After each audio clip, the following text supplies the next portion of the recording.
Good evening. Welcome to tonight's forum. I'm going to ask, get myself out of the way and have the candidates come out. Now, if we could ask the candidates to come out, we are hearing from candidates tonight from districts 4 through 7.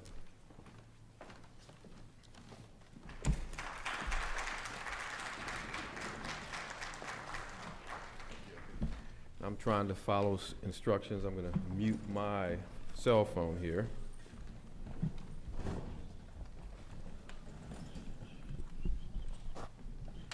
We are waiting for a few more candidates. I believe Councilmember Karen Tolles and some Jerron Levi, District 6 candidate. We're waiting for her as well.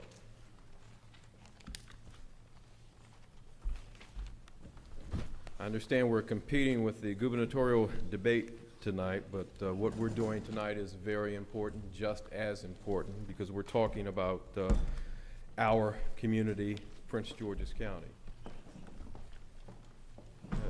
The candidates have been given the ground rules, so everyone knows generally how this forum is going to run tonight. They've been given a heads up, so to speak, about the general areas of questions, general area that we'll be discussing. And for this moment, at this moment, we're going to ask the candidates, starting with District 4, to give their opening statement. Each candidate has 2 minutes, and we'll begin with Mr. Canales to my immediate left. Okay. First, I'd like to say thank you for being here today. I know you guys could have been anywhere else today, especially with the way the weather was earlier, so I'm a little surprised that I'm glad it cleared up, and those of you that could make it here are here, so thank you for being here. Let me start off with at the age of 19, I raised my right hand, I put my left hand on the Bible, and I took an oath. I took an oath to basically protect and defend the United States and all the freedoms that we basically enjoy as citizens of the United States when I joined the United States Air Force. One of the things at that time, at 19, you don't know what that means. You actually don't really have any clue what taking that kind of oath entails. So during my 6 years that I was in the United States Air Force, I had an opportunity during that time to be assigned here to Washington, D.C., but later on then went overseas to Korea. And it was while I was overseas in Korea that I actually had an opportunity to really understand what that oath meant, what it meant to put your life on the line for others so that they don't have to, and what it meant to actually be a public servant. And when I returned back to the United States, I basically had a real appreciation for that and knew at that point in time that I was going to be a public servant.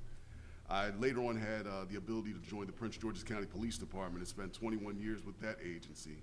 And during that time, I worked in child abuse, taking some of the worst child offenders off the street, later on in the homicide unit for 8 years, and getting some of the worst criminal offenders off the street as far as those that were taking the lives of other individuals so that you could be safe. And later on, I had the ability to become the CEO and president of the Fraternal Order Police here in Prince George's County.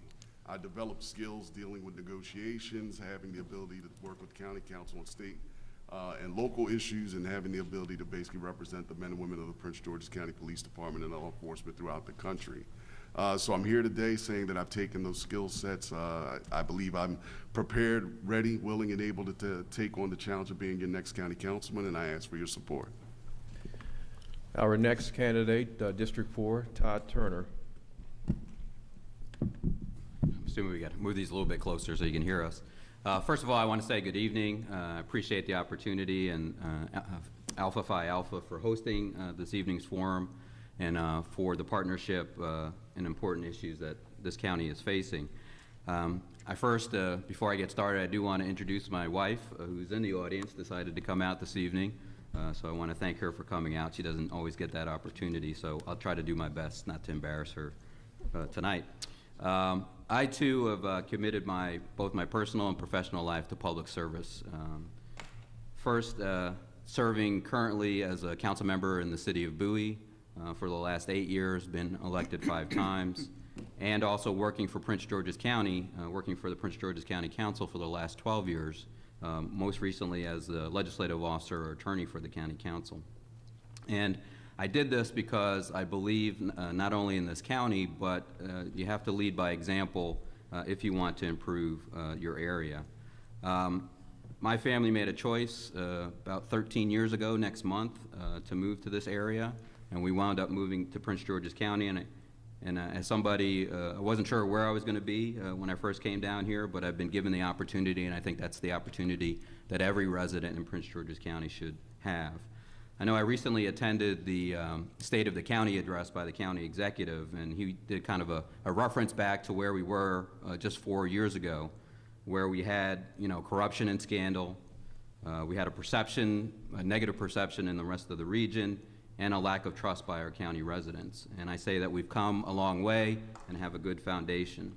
So tonight's forum is an opportunity to answer the following question: who of the two candidates in District 4 is best qualified and able to move the 4th District and the County Council and the county forward? Thank you. Is the District 6 candidate, Pierre Augustin.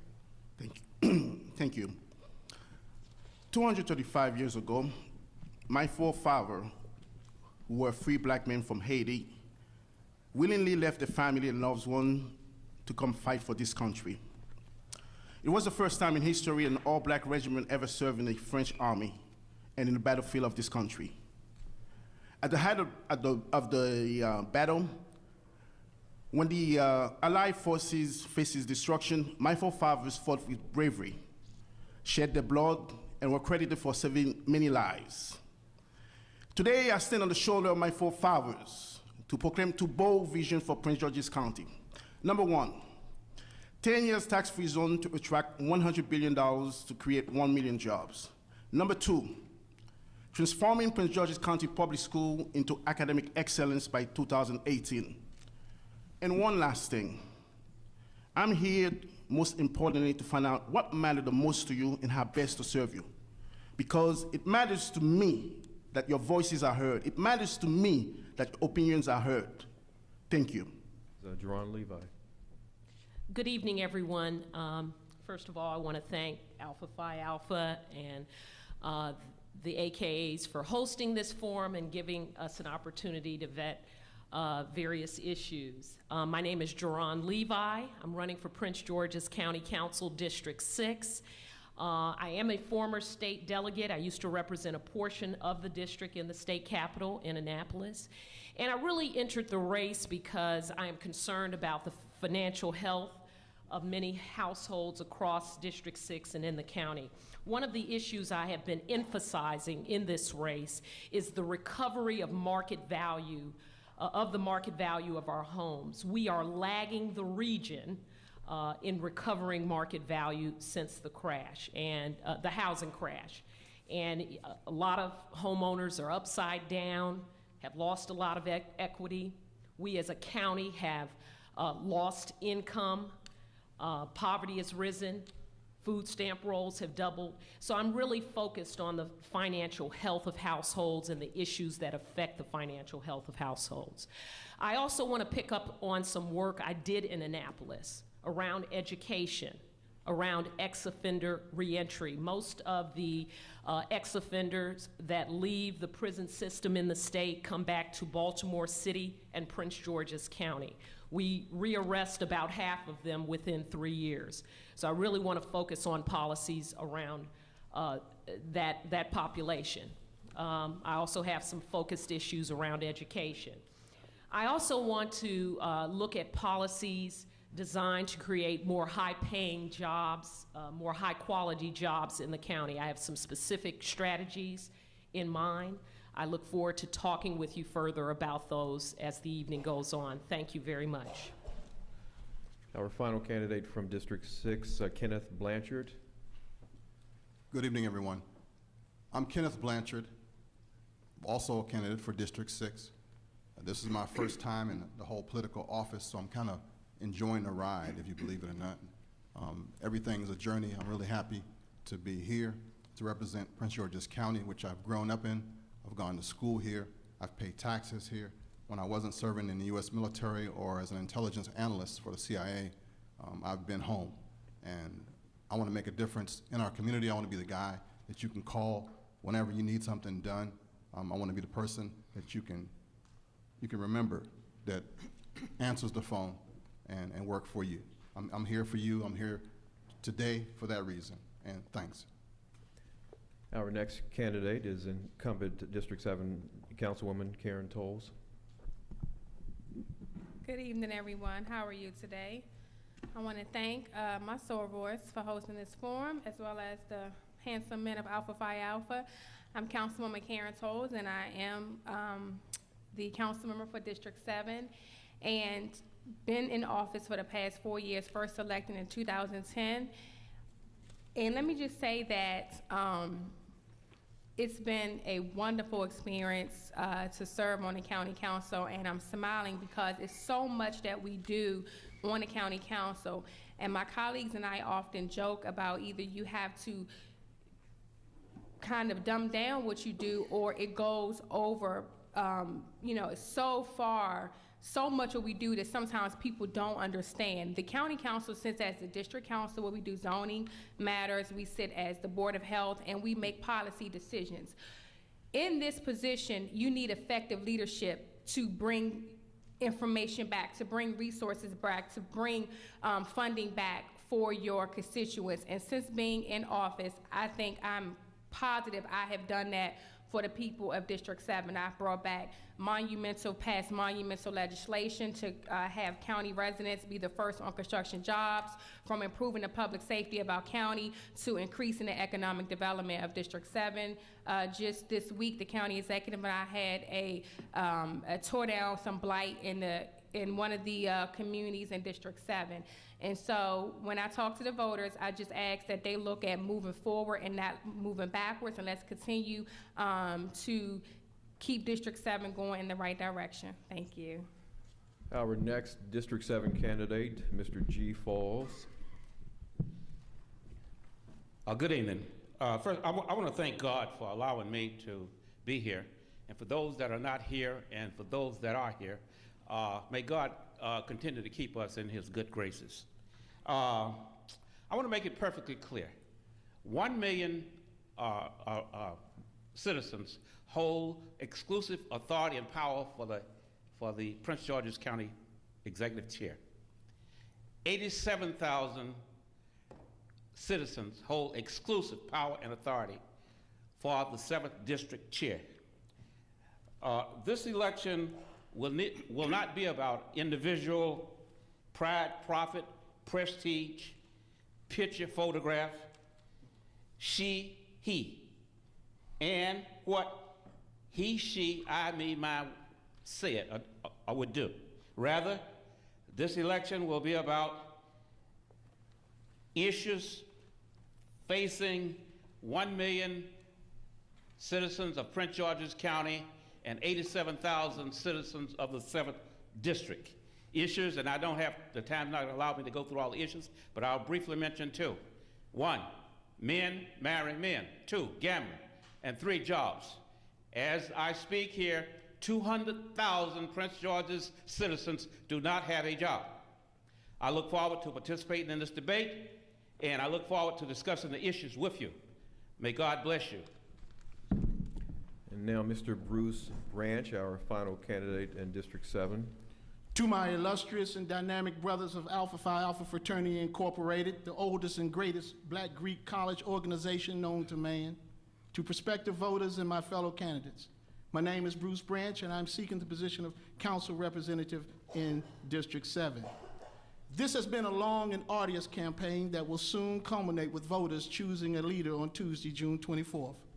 Many issues have been discussed, but at the end of the day, I believe that I am the best qualified and best choice to move District 7 forward. I'm the only candidate in the race who has ever made a payroll. I'm the only candidate who knows what it's like to run or own a small business and who has had to compete for a government contract. I'm the only candidate who has set up a nonprofit or written a grant for one. I'm the only candidate who can bring all factions of the community together, rich and poor, blue collar and working class, the grassroots community with the corporate establishment. I'm the only candidate who has stood up against injustice and iniquity as we currently have at the MGM Casino at the National Harbor, where we have not had a seat at the table or received our fair share of contracts.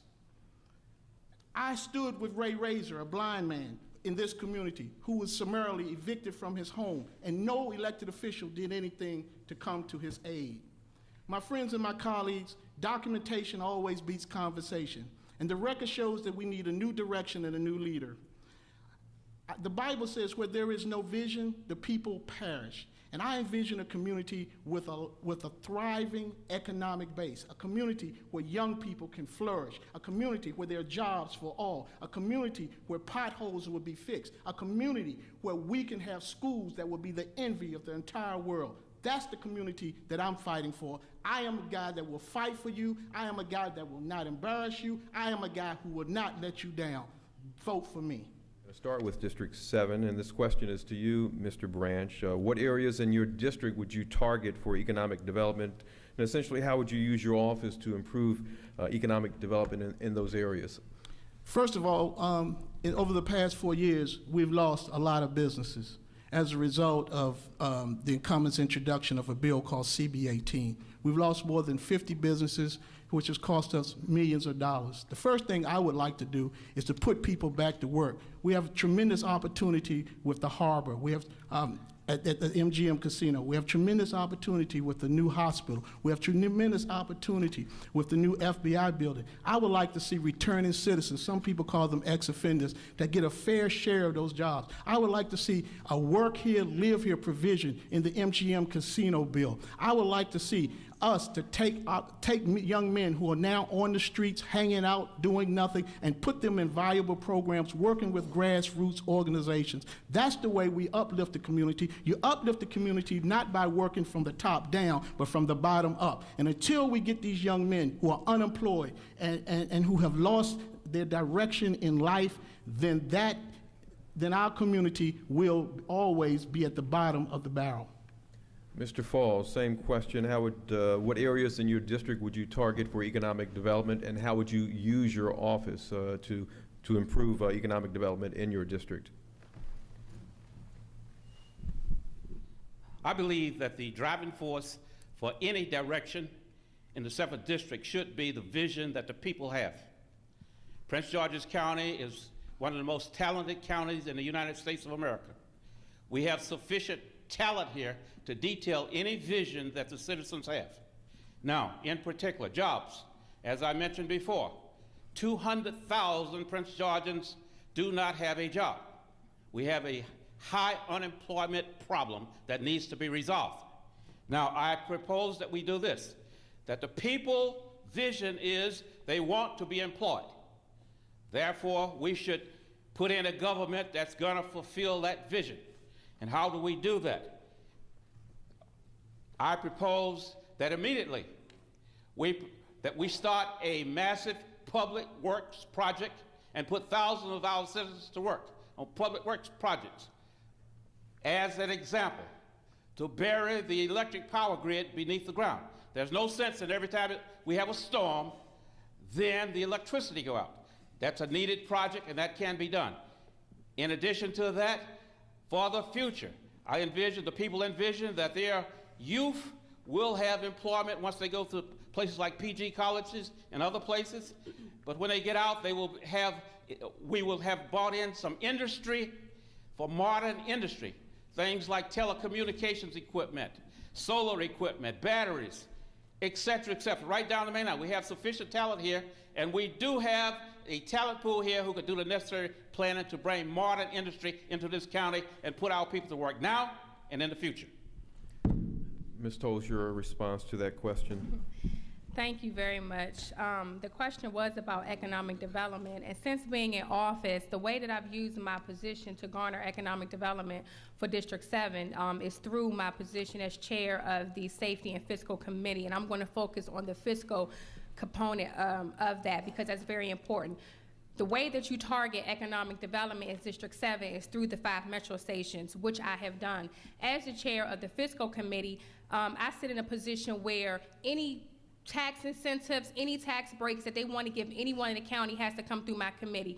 And because of that, I was able to pass the largest TIF district in county history with the Siouxland and Naylor Road district. That was important because while we're trying to fight to get FBI here, I have a 9,000 federal workforce sitting right in Siouxland where there's no economic development around that. But because of that TIF district, because of the chairmanship I hold on the county council, I was able to pass that through. And now I'm getting calls and emails and meetings about economic development that want to happen around those metro stations. Thirdly, had it not been for my leadership, we would not have been able to designate Capitol Heights and Addison Road metro stations, the Blue Line Corridor, as sustainable community opportunities, and they now receive money from the state of Maryland because of a resolution that I passed. That is what leadership does. Being the chair of the fiscal committee over the past 2 years allowed me to bring economic development opportunities and incentives to District 7. And thirdly, let me say this, as a leader in the county, I was elected to keep the community safe. And if any business think that they can operate without making sure that the community's safe, then we need to put regulations, we need to put policies in place. That is how you're going to bring additional business, additional economic development. One business does not have the right to impact another business negatively, and that's what leadership does, and that's what I have done on the county council, and that's what I will continue to do when I'm reelected on June 24th. If you're elected, how would you use public funds to improve economic development?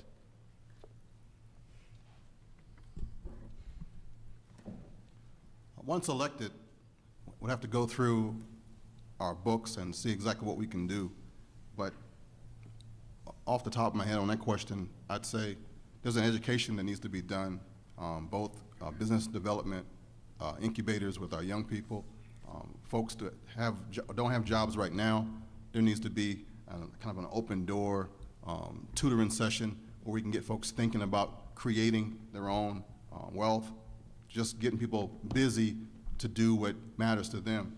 There's so many people who have the opportunity to take things to the next level, but they don't have there's nobody encouraging them to do that. So I actually want us to create the atmosphere that you can make your side hustle can be functionable. It actually can work for our county. That you can actually empower yourself, and that just takes a little bit of education and time. Thanks. Ms. Levi, your response to that question? Okay, I have two responses. First of all, as I have researched more the district and written around the district, I'm very concerned about the high level of vacancies in the district. We have double-digit vacancies in office, industrial, and retail space. So one of my first areas of focus will be around those vacancies and what incentives and policies we can bring to bear in order to attract businesses and to fill some of those vacancies in office, industrial, and retail.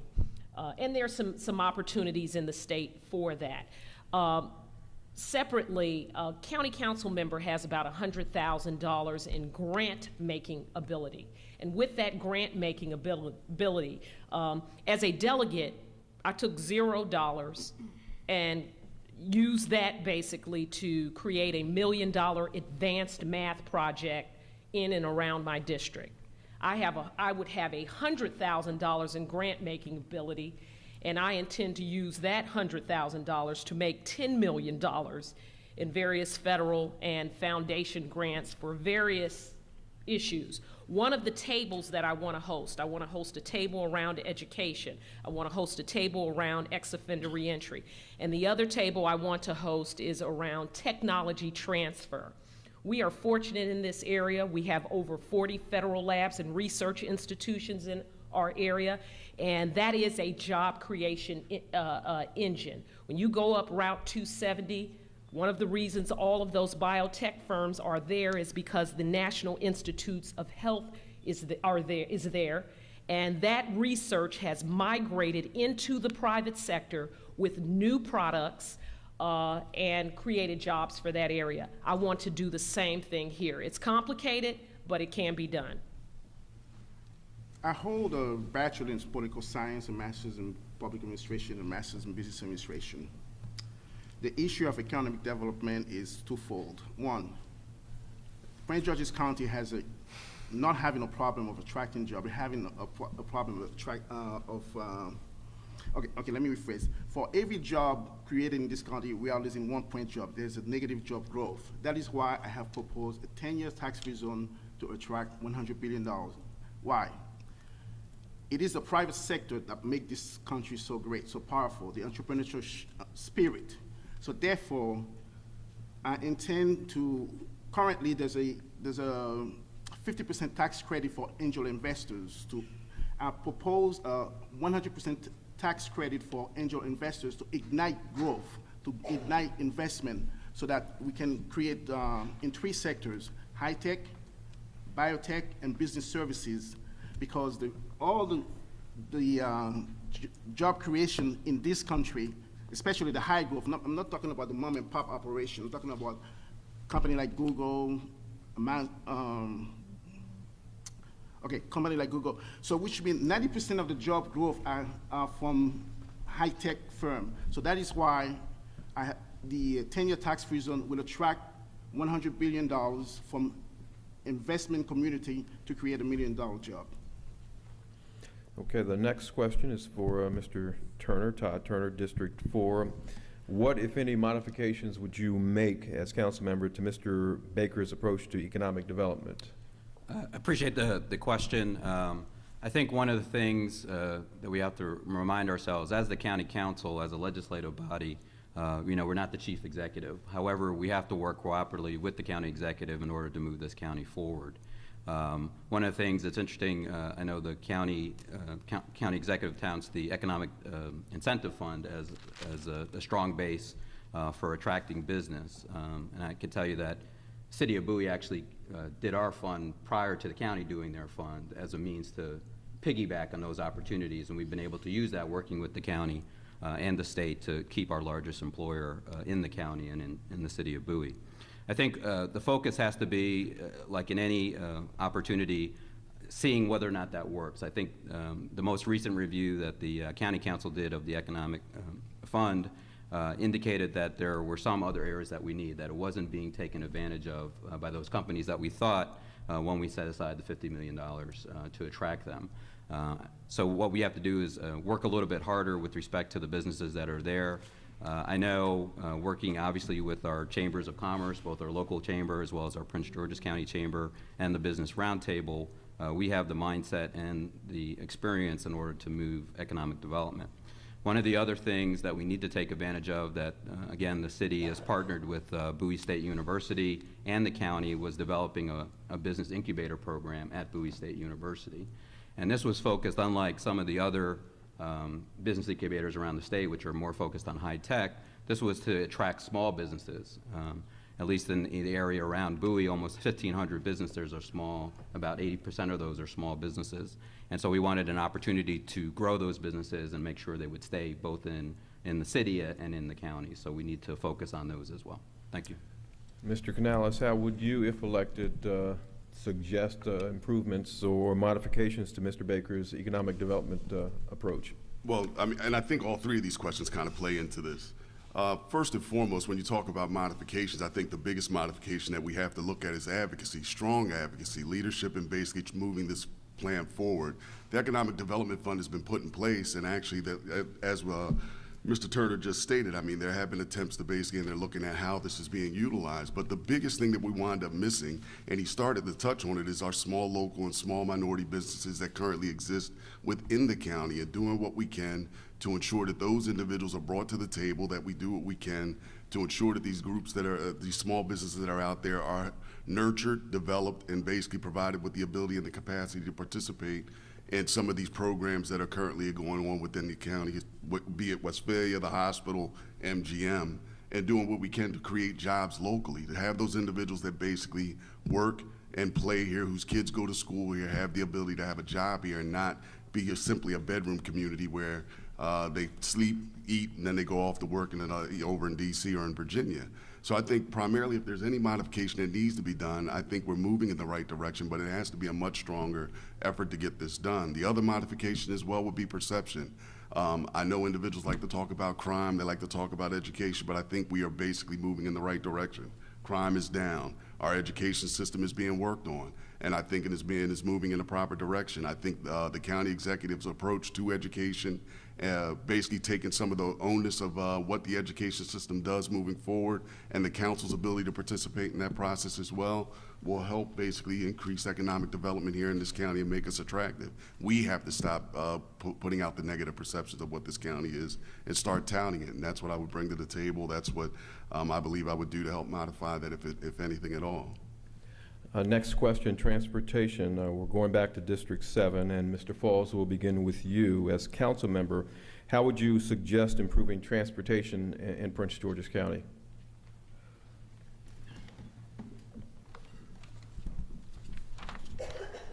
Again, I think that the people have the greatest wisdom. I'm not going to put this on any one individual, because I don't think one individual has the expertise nor the capacity to make that type of a decision. I think that that question should be put before the people, because the people have the expertise and they have the talent. We not only have one or two accountants, we have hundreds. We not only have one or two lawyers, we have hundreds. We not only have one or two engineers, we have hundreds. We have hundreds of every profession that you could come up across the spectrum. What we need to do is to tap that talent. We need to tap that talent and put it into alignment with the vision of the people. Now, that talent then can detail the people's vision. In reference to transportation, an example of what I'm talking about is this. You take the metro. Do you realize that we have those trains, we have monies and what have you invested in that system? And not one part is made here in PG County, nothing. The only thing we have is operators and a few maintenance people, and then an administrative to do the financial. But do you realize that within that streetwear car, that there are more than 100,000 different parts? And of those 100,000 different parts, I'm quite sure that the talent of Prince George's County could come up with a way where we could get some of those jobs and get some of those industries right here in PG County, right here in the 7th District. Ms. Tolles, your response. How can we improve transportation in Prince George's County? Thank you for that question. Well, many of the roads in District 7, some of them, the most travel roads in District 7 are state roads. And one of the ways in which we improve that is really by building partnerships and by working collaboratively with our state officials with those state roads. But also you have county roads. And let me hit on state roads for a moment. As we go through the budget, as we go through the process and look at how do we fund county roads, we also need to look at the state roads and how that impacts our economic development and our infrastructure.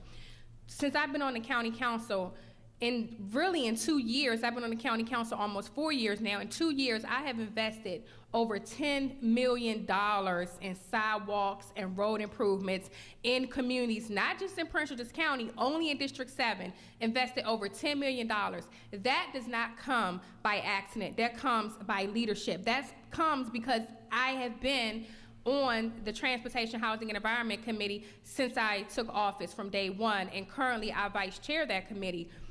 That is what I've done as a leader. And going back to the state roads, Pennsylvania Avenue has gotten improved since I've been on the county council. Silver Hill Road is under construction since I've been on the county council. That is not by mistake. That is through leadership, and that is through advocacy, and that is understanding that where we need to place our emphasis. Again, I go back to the Federal Center and other other businesses that we have in this county and where we need to invest our dollars.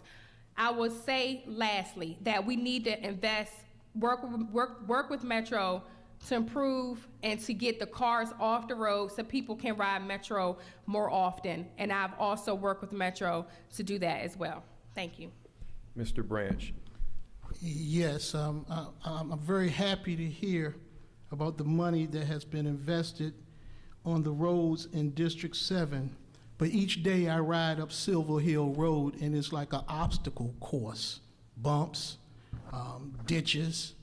And I think, kindness begins at home first. We have to fix the little things before we can fix the big things. So I think the main streets and the main thoroughfares have to be fixed first. The second thing is the taxi cab drivers in this community have been totally mistreated. Many of them are living in their cars because we have a monopoly on the taxi cab operation.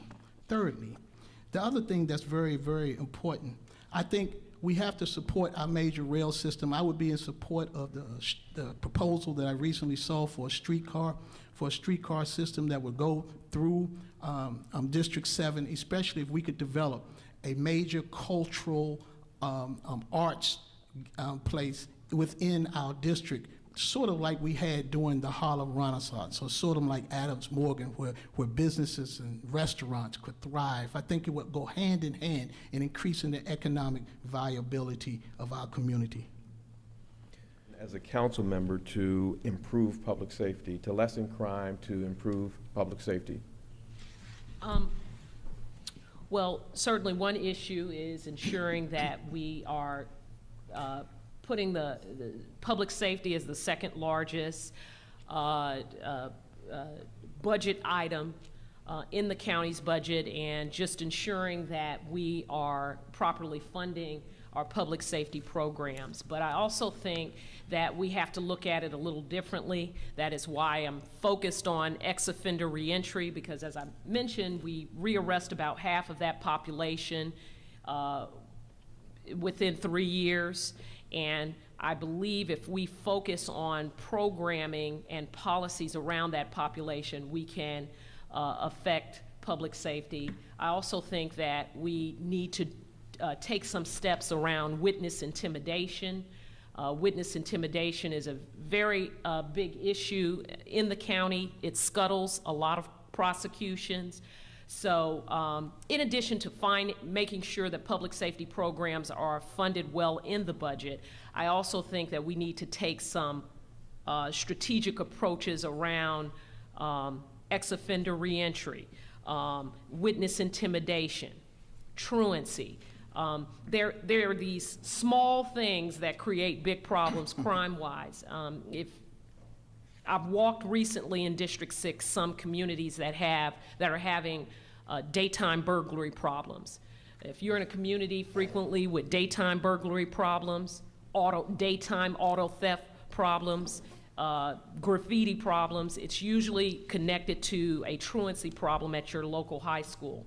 So I am going to be focused on those seemingly small things that really do create crime from the bottom up, and those are just three. There are a few others. Mr. Augustin, same question as a council member. How would you improve public safety? I would improve public safety in twofold. From an investment point of view, any company, any CEO that's looking to invest in the local community is going to want to know how strong are your schools and how safe are your streets. So, therefore, to mitigate against such fact, it is important that we find out where the hotspots are. So therefore, to assign officers, because even myself, each and every day, I work in the line, in the first line of defense as a protective service and providing protection to federal employees. So this is an issue that I'm aware of, that I'm somewhat familiar firsthand. So which means the way to mitigate the situation is to find where the hotspots are, make sure there's enough officers, maybe at the library. If we have crime at the library, make sure there's a police officer, there's a presence of officers there to give a sense of safety and to give a sense of safety to the community. Thank you.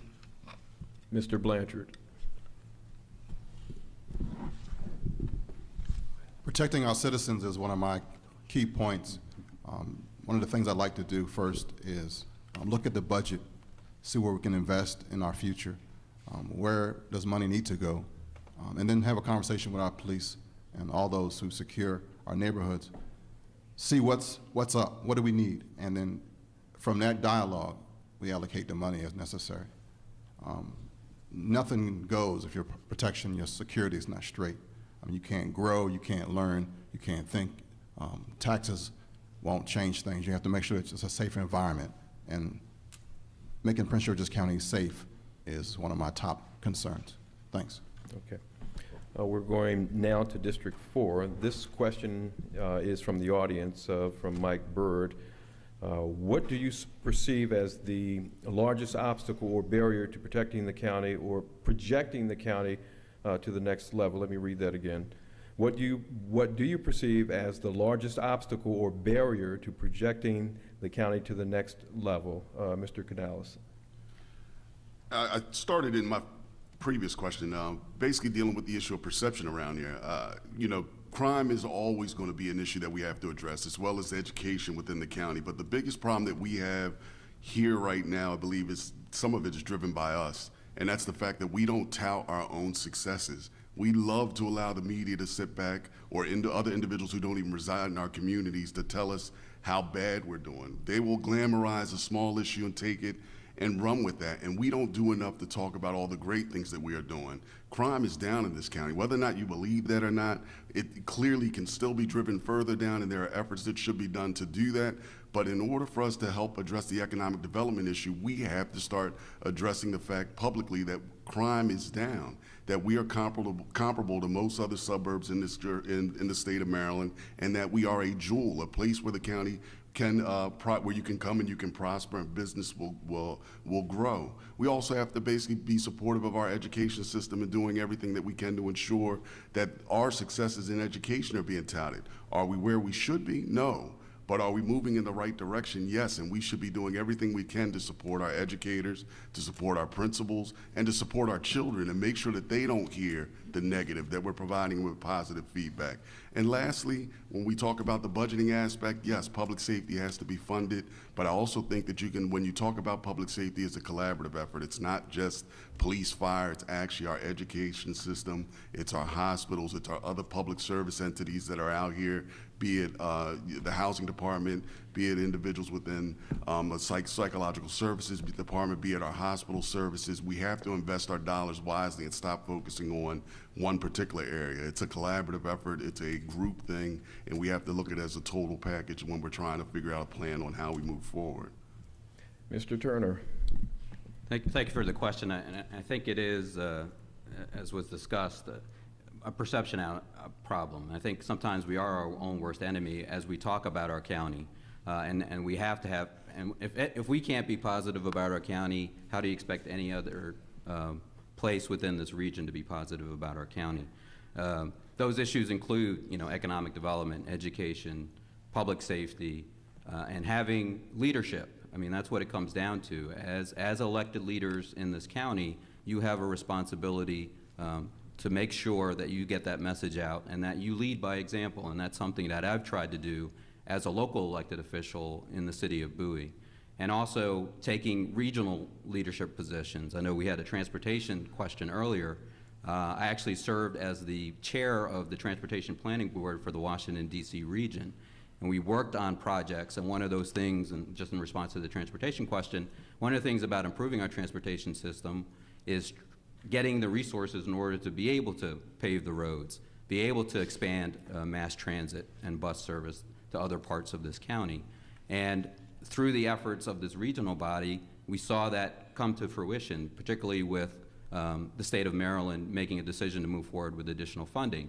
Now we have to advocate as a county to make sure we get that additional funding to address those issues. Part of that happened in this past General Assembly session, where the state put aside $10 million statewide to improve the potholes because of how bad the summer was. So that's the kind of leadership that you need to have, and cooperative leadership, in order to move the county forward to address those perception issues as we do. And I think leadership by example is the key to doing that, and I believe I provide that example. Thank you. For District 7, beginning with Mr. Branch, what are you going to do as a council member about fine shopping opportunities in Prince George's? Could you repeat that? An audience question, what are you going to do about fine shopping opportunities in the county? I do believe that we can improve the infrastructure in and around the metros to have fine shopping opportunities for all of our residents.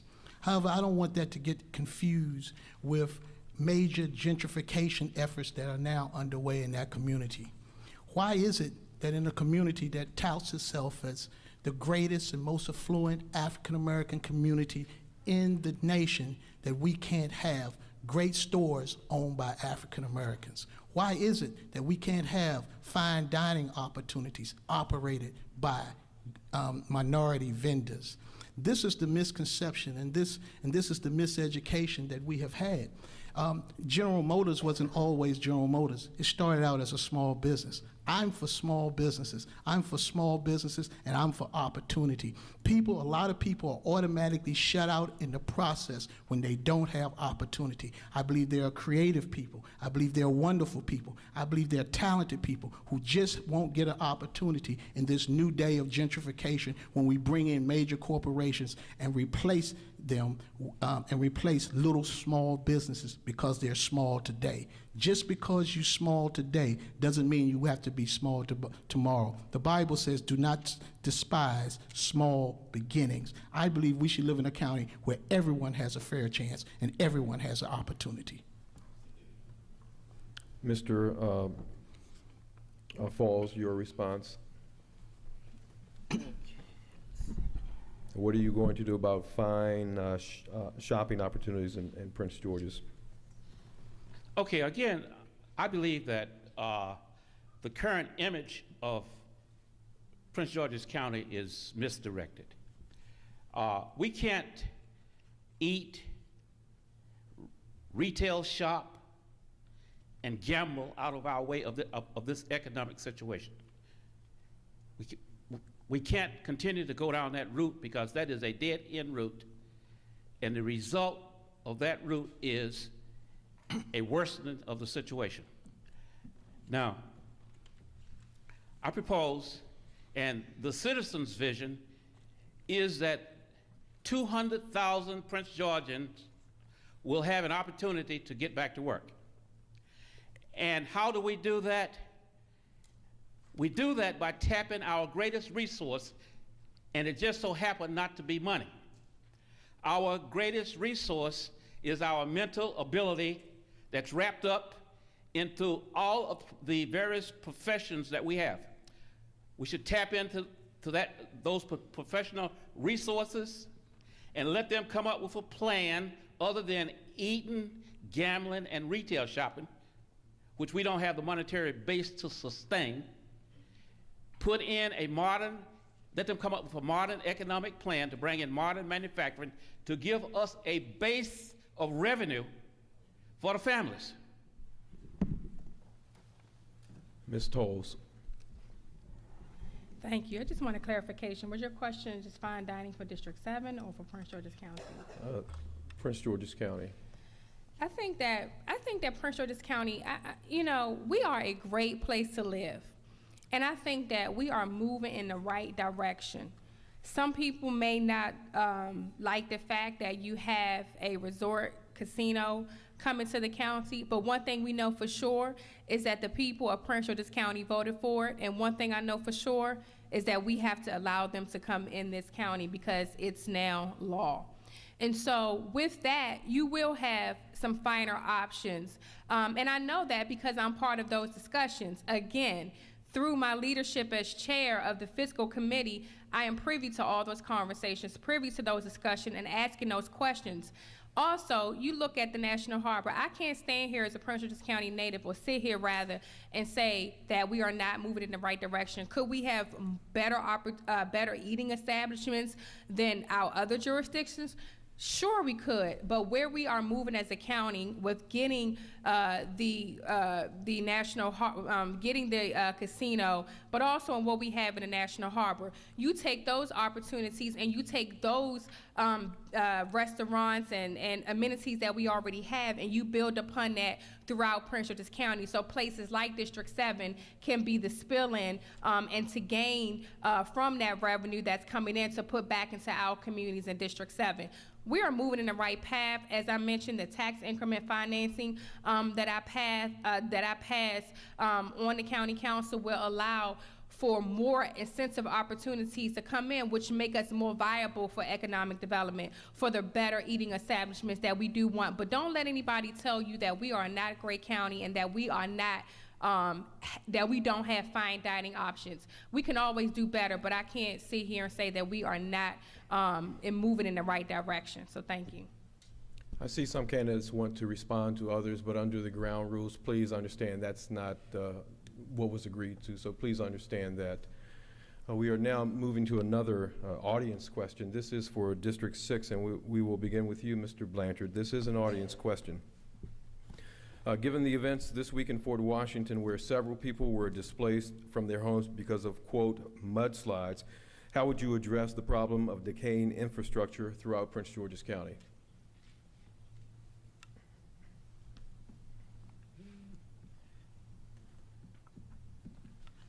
I think we need to go back and look actually at our county as a whole so we can kind of preempt this so this doesn't happen again.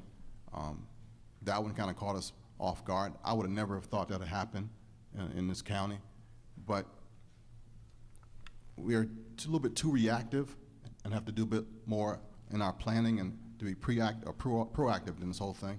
I think what we can do is actually, again, look at our county, look at what we have, look at what's needed to be done, and then start working toward that before it happens again. Ms. Levi? The issues around infrastructure are, require a discussion and planning with both our federal and state partners. Infrastructure needs across the nation are extraordinary. I mean, when I was a delegate, I think they were in the neighborhood of $70 billion across the country for roads, bridges, water infrastructure.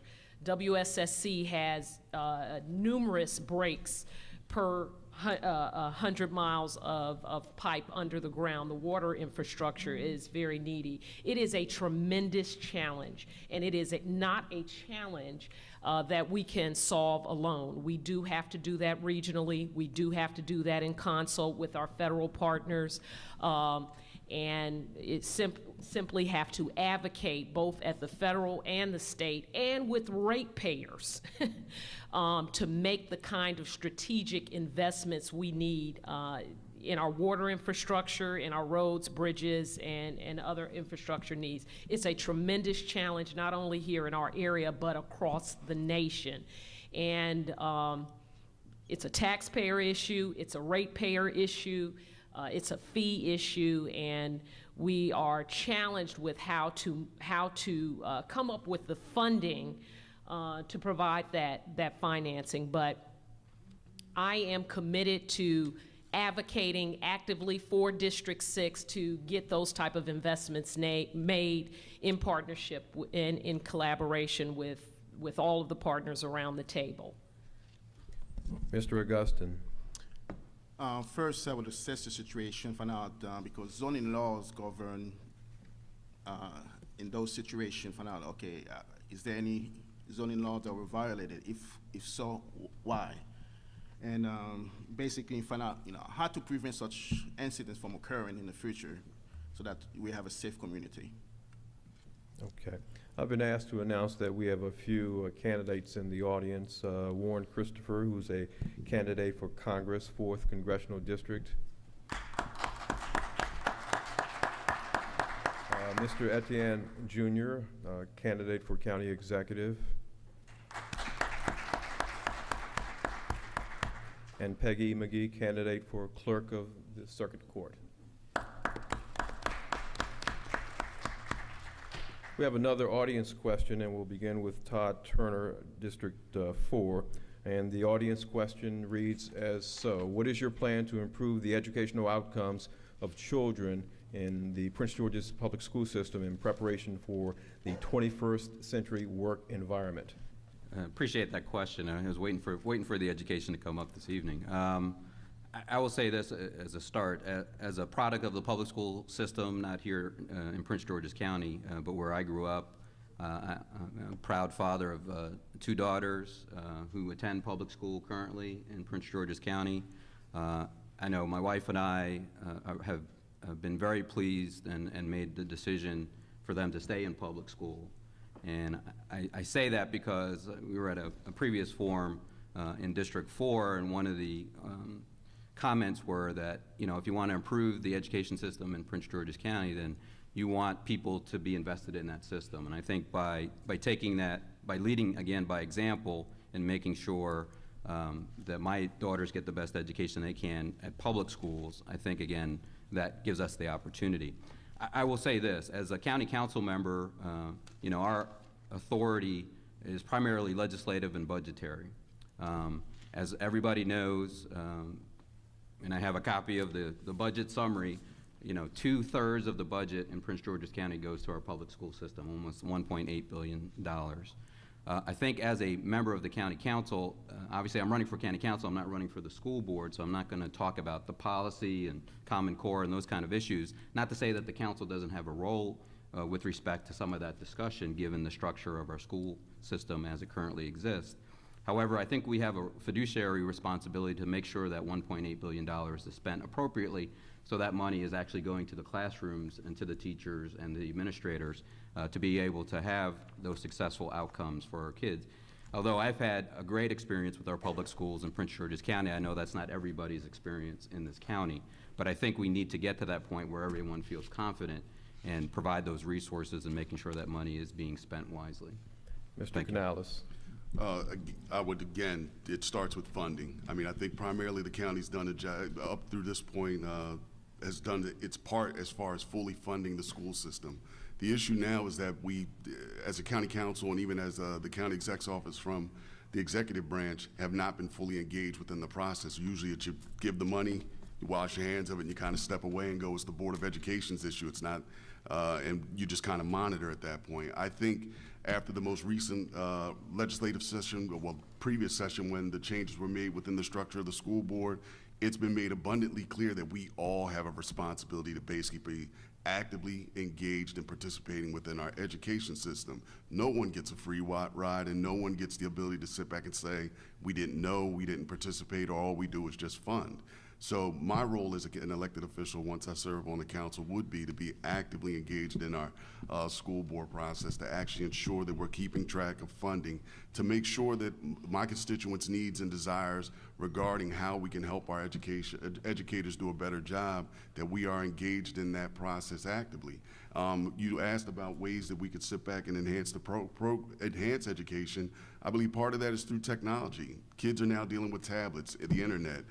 You talk about the idea of pen and paper anymore, for the most part, is gone.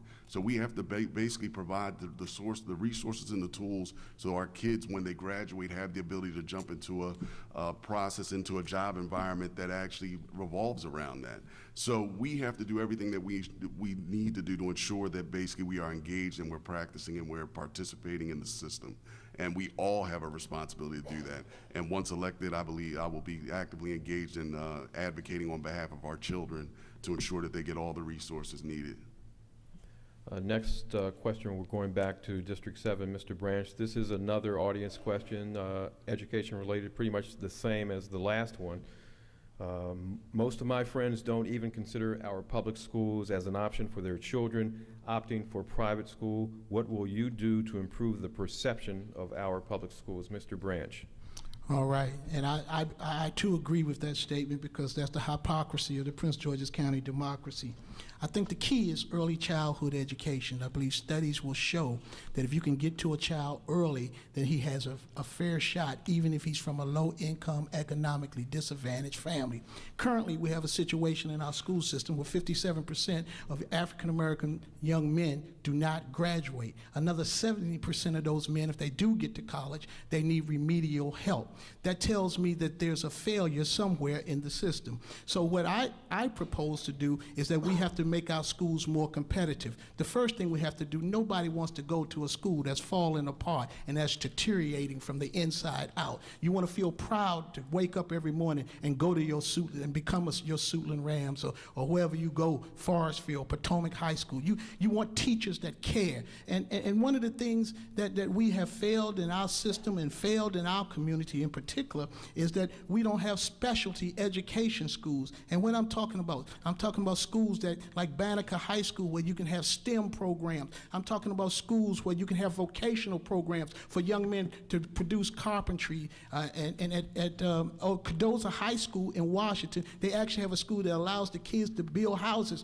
Why we can't do that in Prince George's County? I think here in this county, we can do it all if we just work together and we just stop doing the same thing as we've done over and over again, expecting a different result. And one of the things they keep telling me about this great school system, I just don't see it because parents are always talking to me about the failures of our school system. Mr. Falls, this question is for you. What is your plan to reduce crime in District 7?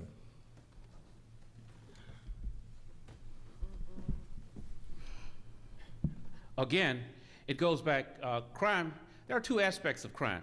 Now, I'm a retired 24-year criminal justice government worker dealing with crime. First thing is, you do not stop crime.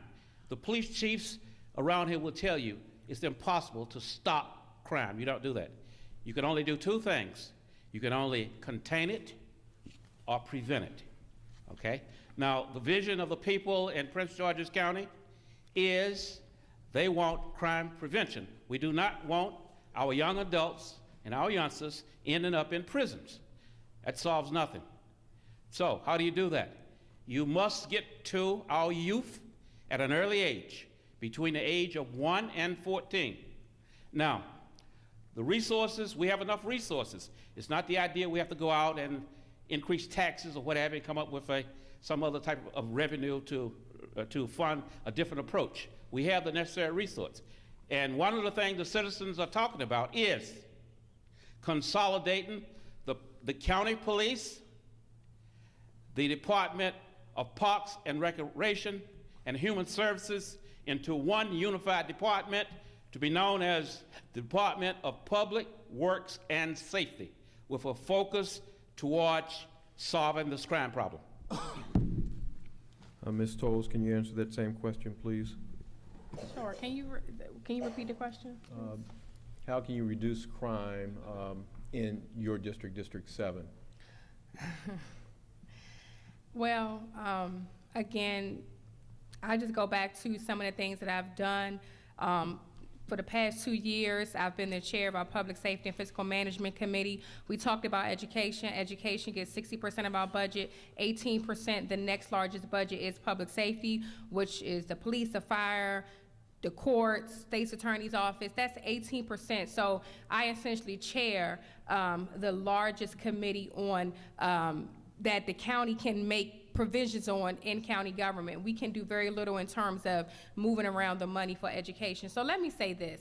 I have done, I think, a lot to deal with the public safety, from passing laws to reduce the crime in this county. And it's laws to put regulations, yes, on businesses that have a negative impact on our community. I've also put laws in that's going to decrease the crime by having a gun offender registry unit. I've also made sure that the police department had the resources that they needed, whether it's the county council funding the public safety initiatives that they've done. But over the past couple years, we really need to look at the social aspect of crime, the social justice crime. And so that's why I advocated and put in the budget and funded a reentry council in Prince George's County, the first in the state of Maryland. We don't have any other reentry court in the state of Maryland. I advocated for that and got that in the budget, and now it's working greatly. And that is, I also created a three-pronged approach with the judicial system, the executive branch, and the legislative branch. And that three-pronged approach, putting reentry services, investing in reentry services will help to reduce the recidivism rate in the county, because we can have crime going down, but it's really the same individuals that are going back into the system over and over again. So as a council member, as a leader and chair of public safety for the county, I have put in the social justice aspect as well as the aspect of reducing crime for those that want to commit crime. So thank you. We represent an organization of professional women of over 500 members, and we span the entire county. Thank you.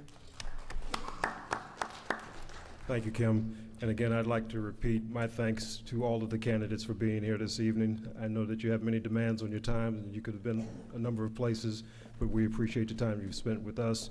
I want to assure you that in addition to the audience that you've been able to address tonight, again, as our moderator mentioned, we are filming this entire event, and it will be distributed to you, so you can distribute it to your constituency at a later date, probably within the next week. And each of our organizations will be distributing it far and wide as well. So it's going to be seen by quite a few people. So again, we do appreciate your time this evening. And while I'm here, I'd also like to recognize our leadership. Our president, Frank Malone, unfortunately is away on business, but here in his stead is our first vice president, Brother Anthony Barnes.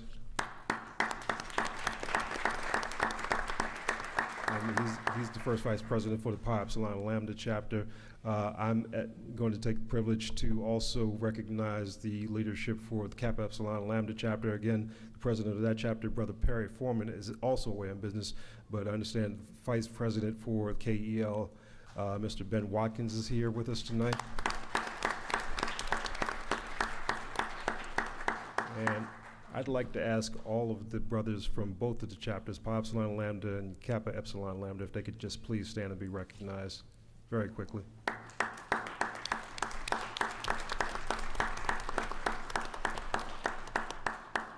And at this point, I think we're ready with the camera. We're going to move on. Mr. Crutchfield is going to invite you all to make your closing statements now.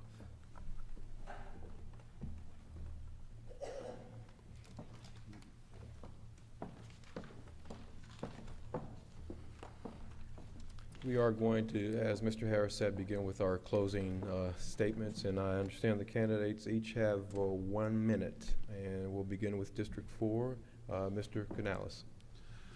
As I stated from the very beginning, I mean, I have the experience and the leadership ability to basically take this challenge on of being your next elected county council member and move this county forward.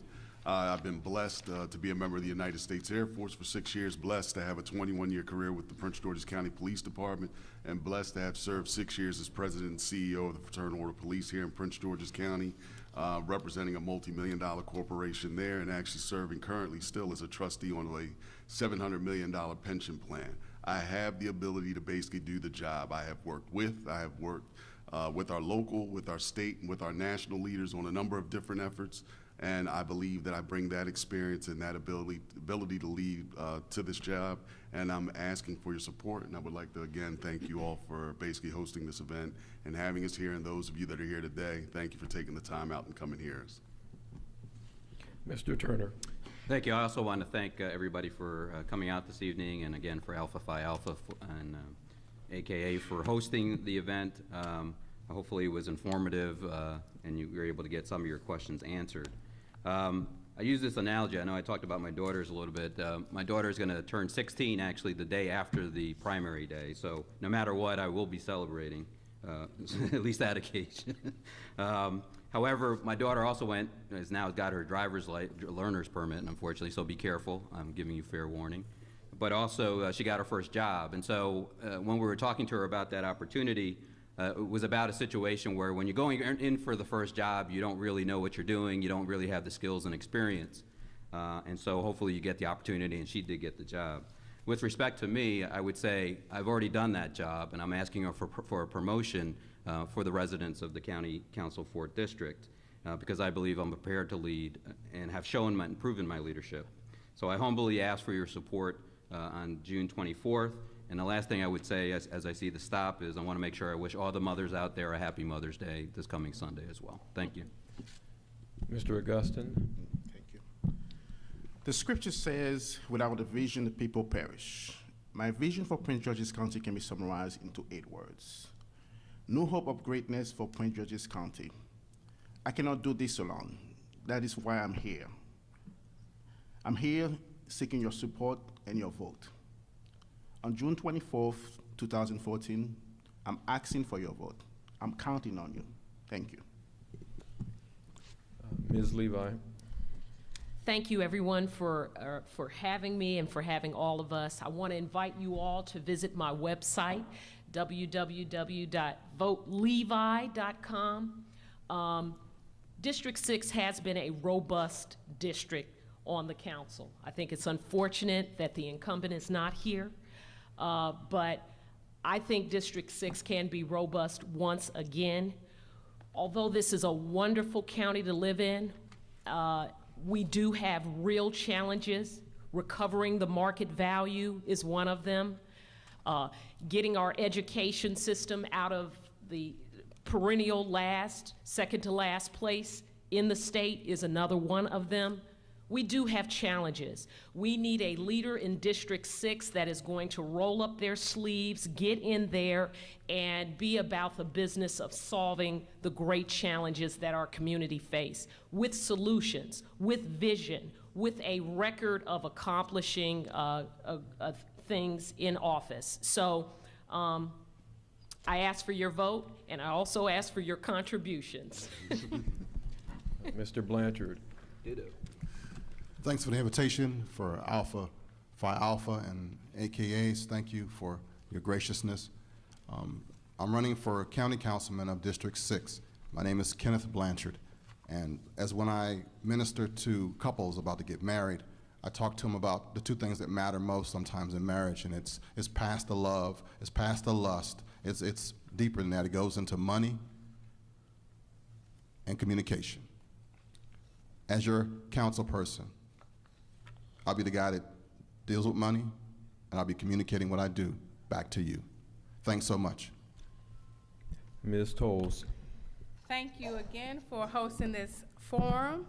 And I appreciate the opportunity to speak with you, not about what I'm going to do, but what I have done as a council member in District 7. And let me tell you, the job of the county council requires great leadership. It requires great advocacy, especially for a district like District 7. And I can tell you, anybody you talk to out there would tell you there's no greater leader, there's no greater champion for District 7 than Councilwoman Karen Tolles, mainly because I grew up in District 7 and was raised in District 7. But what's also important to note that I not only serve in leadership on the council, which I stated here tonight, but I serve on state leadership as vice president of the chair of the Women's Caucus for the Maryland Association of Counties. I serve on a regional board for the National Association of County Officials. And also I serve on a regional board on the Council of Governments, which I've been serving on for the past 4 years. Folks, we cannot afford to go in the wrong direction with folks that don't understand how to do the job. So I just ask that you continue to allow me to serve you, and again, thank you. Vote Karen Tolles, June 24th. Mr. Falls.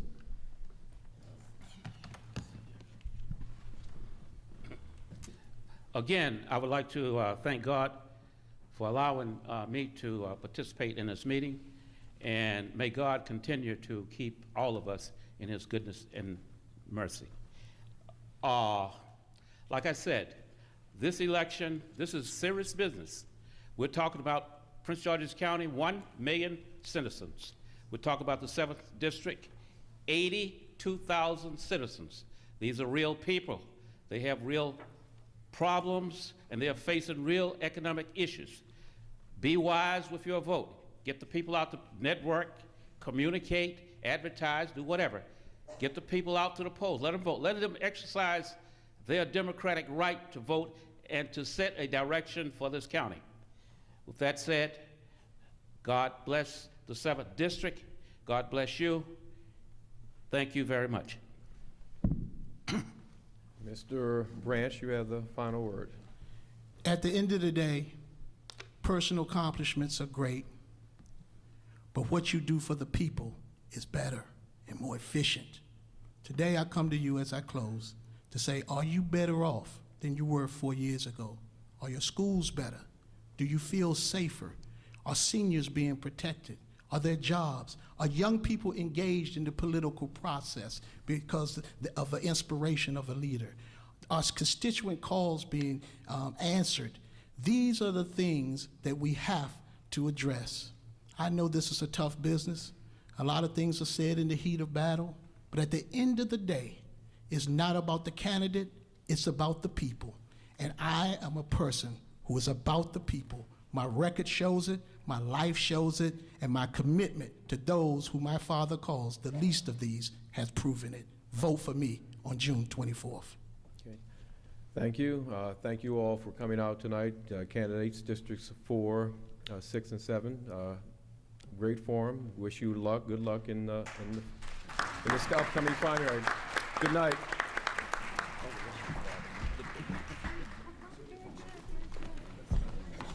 I just want to remind everybody, the primary is June 24th. It's our commitment to go out and vote. We hope we've given you some information tonight that will help you decide. June 24th, go to the polls. Thank you. Thank you all for coming. Good night.